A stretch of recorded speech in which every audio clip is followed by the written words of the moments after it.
왜 이 계지거 작약과 부자탕이 흉민과 관련이 없냐면, 자, 여기 이 처방이 이렇게 되어 있습니다. 이렇게 되어 있는데, 약재 구성이 똑같은 게 있습니다. 이거, 계지부자탕. 그람수가 좀 달라요. 계지하고 부자하고. 그람수가 달라요. 그 외에는 약재 구성이 똑같습니다. 그러니까, 이 처방에서 이 계지와 부장의 용량의 차이밖에 없습니다. 그 다음에 이거와 유사한 처방이 계지가 부자탕입니다. 작약이 하나 들어가냐 안 들어가냐의 차이일 뿐입니다. 그 외에는 그람수가 똑같아요. 또 계지가 출부탕, 요거는 이제 작약하고 창출이 들어가는 게 좀 다르네요. 그 다음에 오두계지탕. 오두계지탕도 계지가 부자탕하고 거의 유사한데 부자의 그람수가 달라집니다.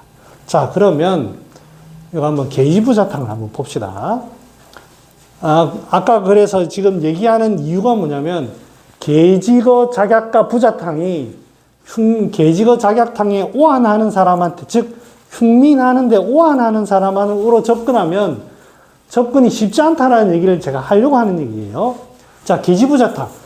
아까 봤듯이 그람수가 똑같아요.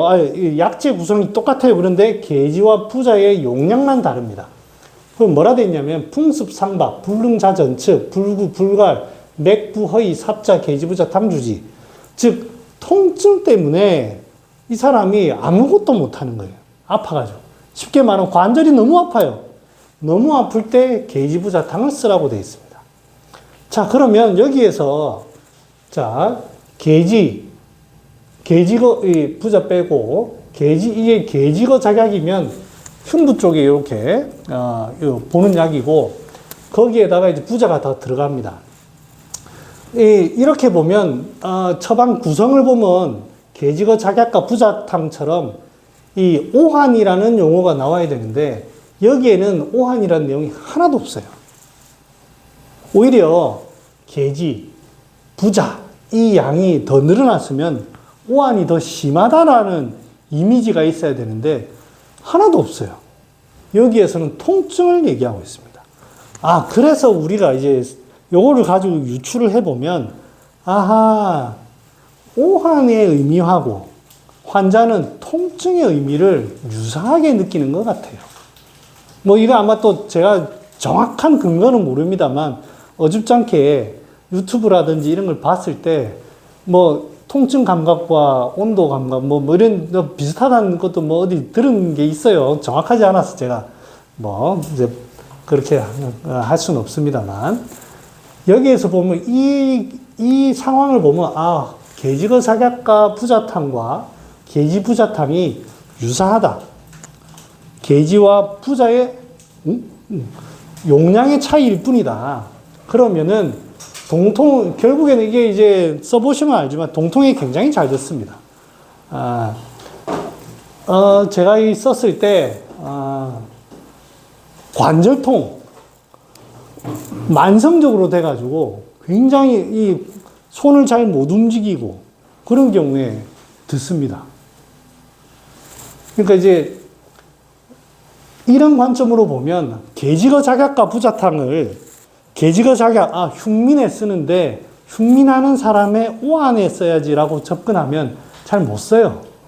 통증이 극심한데 그 통증이 조금 덜한 사람은 어떨까? 거기에다가 조금 흉부 쪽에 약간 사람이 좀 뭐라고 하나요? 긴장 잘하고 불안해하고 좀 어느 상황이 되면 공황장애도 생기고 그런 사람이 통증이 잘 나타나는 경우에 접근하면 오히려 그쪽으로 접근이 쉬워요. 근데 계지거 작약과 부자탕으로 하면 접근이 쉽지가 않습니다. 그래서 제가 이걸 가져왔습니다. 자, 하나 더 보겠습니다. 계지가 부자탕. 계지가 부자탕에 보면 유명한 처방이라서 발안에 수루부지, 기노풍, 소변난, 사지, 미급, 난이굴신. 여기 땀 많이 흘리고 이런 것도 있지만 팔다리에 근육들이 뻣뻣해지고 뭔가 이제 굴신분리가 되는 겁니다. 이렇게 돼 있지만 우리한테 뭐라고 하냐면 아프다고 합니다. 땡기듯이 아프다. 이렇게 하지만 환자는 우리한테 표현은 아프다고 합니다. 그러니까 이제 이것도 여기에서 작약이 들어가는 이유가 이 사람은 공황장애라든지 흉민이라든지 이런 상황이 잘 발생을 안 해요. 흉부 쪽에 자꾸 기운을 가둬두는 그런 사람은 아니에요. 하지만 팔다리 쪽에 자꾸 뭐 이런데 아프다라는 표현을 할 겁니다. 그리고 계지탕이 기본이에요. 그러면 이제 기본적인 계지탕의 증상을 늘 가지고 있습니다. 땀도 한 번씩 나기도 하고 바람을 싫어하기도 하는데 통증이 나타나는 거예요. 그러면 이 사람은 계지탕으로 접근하는 거예요. 발한 오풍, 그러면 계지와 작약의 조합으로서 얘 어떤 큰 테두리인데 통증이라든지 여러분 발 안에 수루부지 긴 오풍자 저희 한의원 십몇 년 해가지고 만나본 사람 거의 없습니다. 이렇게 접근하면 이거 죽었다 깨어나도 못 씁니다. 그런데 사람이 쉽게 땀도 잘 흘리고 쉬도 조금 잘 타고 그런 사람들이 조금 무리하면 관절들이 좀 뻣뻣하고 이런 경우에 쉽게 쓸 수 있습니다. 효과 좋은 약입니다. 그러니까 접근법을 좀 달리 하셔야 돼요. 계지가 부자탕이라고 하면 기본이 계지탕이거든요. 그러니까 항상 시선을 계지탕의 그 주증의 개념을 딱 보고 있으면 이게 눈에 들어옵니다. 그런데 그게 아니고 다른 그런 어떤 주증에 대한 그 개념이 없으면은 이게 계지탕의 모습인지요. 환자는 우리가 설문지를 쭉 하다 보면 여러분들이 뭐를 해야 되냐면 환자가 땀을 흘린다고 해요. 땀을 흘린다고 할 때 이게 내가 자한이라고 하는 주증으로 확립할 건지 아닌지를 여러분들이 선별해야 됩니다. 오늘 제가 유튜브에 올린 그 애가 하나 있어요. 애가 감기에 자주 걸리는 애입니다. 얘가 변비가 있어요. 2, 3일에 한 번씩 똥을 넣어요. 그 다음에 갈증이 있어서 물을 잘 먹어요. 그 다음에 뭐 있더라?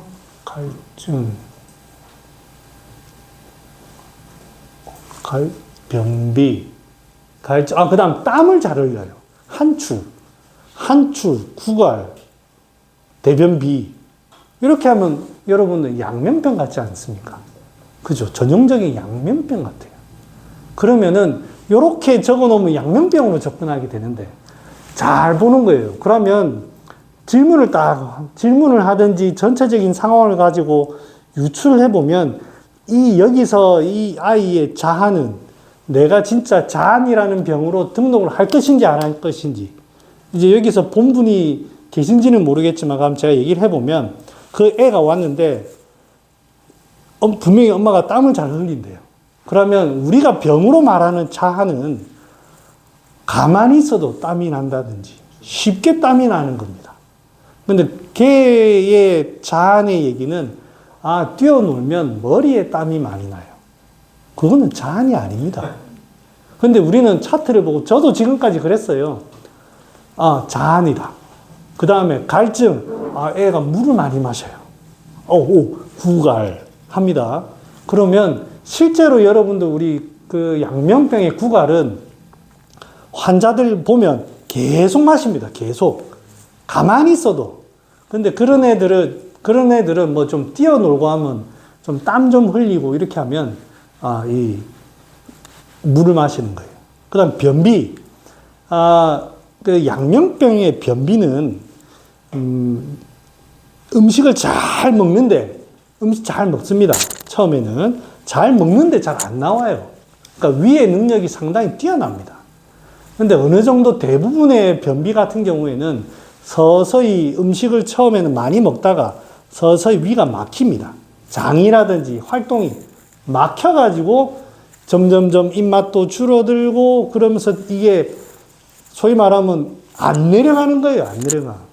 물론 이제 양면병의 범주로 나중에 접근을 하겠지만 결국에는 이게 소양병이 하나의 그겁니다. 변이 안 나가는 이 음식이 위에서부터 안 내려가는 거예요. 그러면서 점점점 이제 양면병으로 가는 거예요. 그러면 이 사람이 애가 2, 3일에 한 번씩 대변을 눈다고 해서 변비라고 하는 게 아닙니다. 그러니까 이 여러 가지 상황을 이 환자가 얘기할 때 쭉 우리가 이제 저도 이제 그 진료 그게 있거든. 설문지가 있거든요. 쭉 있으면은 거기서 다 쳐내야 됩니다. 필요한 게 뭔지. 그러면 세네 개가 딱 돼요. 그걸 가지고 판단해야지 뭐가 딱 눈에 들어오지. 수많은 설문지를 가지고 이래 보기 시작하면, 아, 이게 뭐더라? 지금 뭐가, 지금 겉에가, 허한 것 같기도 하고, 똥이 안 나와. 너무 복잡해집니다. 그래서 자꾸 걷어내야 됩니다. 처음에는 이게 쉽지는 않지만, 그래, 이 말을 하는 게, 물을 많이 먹는다는 게 진짜 갈증인지, 아니면 남들보다 조금 더 먹는 건지, 그 정도 자꾸 이제 하기 시작하면, 아, 이거는 필요 없는 증상. 여기 개지가부자탕도 마찬가지입니다. 이 많은 증상들을 쭉 해놨지만, 오풍, 발열은 있을 수도 있고, 땀이 나기 시작하면 발열은 없습니다. 오풍, 한출. 저는 개인적으로 이 두 가지가 가장 개지탕에서는 중요한 증상이라고 보거든요. 그 외에 관절통. 거기에 이제 더 추위를 잘 타고 관절통이 좀 심해진다든지 이럴 때에는 이제 개지가 부자탕으로 접근하는 겁니다. 이거 말이 길어졌네요. 자, 그러면 개지거 작약탕과 개지탕과 개지거 작약탕을 잠깐 비교를 해보면 그림에서 보면 확실히 작약이 들어가는 거는 뭔가 진정하는 게 있습니다. 한출이라든지 발열이라든지 열이 훅 오른다든지 이런 거를 진정시킬 필요가 있어요. 여기에서는 갇혀가지고 환자가 이제 똑같이 얘기해요. 상열됩니다. 상열됩니다라고 하는데 주 포인트는 뭐냐면 흉민입니다. 흉민. 답답해 미치겠어요. 터널 안에 갇혀가지고 미치겠어. 얼굴에 열이 훅 올라요. 훅 오르는 거는 갇혀서 그런 거고, 이거는 이 흉민만 잘 불안과 이런 것만 풀어주면 되겠다 싶으면은 이거는 작약이 필요 없는 거예요. 그에 반해서 이거는 진정시켜놔. 한출 같은 거 좀 땀이 좀 그치도록 진정시키고 허열이 뜨는 것을 진정시키는 이 모습이 있는 겁니다. 그래서 이런 것들을 그래서 제가 주증을 얘기하는 게 그냥 글자만 외우지 마시고 이런 그림을 가지고 뭔가 지금 이게 뭔가 뜨는 것 같지만 진정해야 될 것도 있고 뭔가 펼쳐줘야 될 것도 있고 그런 거를 잘 보시면 개지탕이라는 눈이 보입니다. 눈이. 개지거 작약탕이라는 것도 보이고 그걸 가지고 그래서 이게 처방이 사실은 전혀 다른 약입니다. 여기에서 개지거 작약탕이라고 하지만 요거는 갇힌 처방이고 이거는 자꾸 뭔가 움츠러든 것 같은데도 흥분되는 처방이고 환자가 모양이 완전 다릅니다. 이런 거를 주증을 통해서 익히시기 바랍니다. 그래서 하는 얘기가 개지거 작약과 부자탕은 결국에는 통증에 쓰는 겁니다. 통증에. 그게 이제 제가 접근할 때 조문으로 접근하는 게 아니고 처방을 가지고 접근을 해보니까 이렇다는 거예요. 거기에 이제 방극을 보면 불구련 오한이라고 했는데 아마 이제 요거는 기릭동덕 선생이 작약이라는 거를 주구장창 적을 수 없으니까 구련이 없다 이렇게 표현하신 것 같아요. 함축적인 의미로 배가 구련이 없는 것도 당연하고요. 그런 의미로 적은 것 같습니다. 그래서 이런 통증으로 접근하는 개지거 작약탕에서 통증이 좀 심한 그런 쪽으로 접근하시는 게 좋지 않겠나 싶습니다. 그래서 흉부 증상이 적을 수 있다는 것 제가 그렇게 적어놨습니다.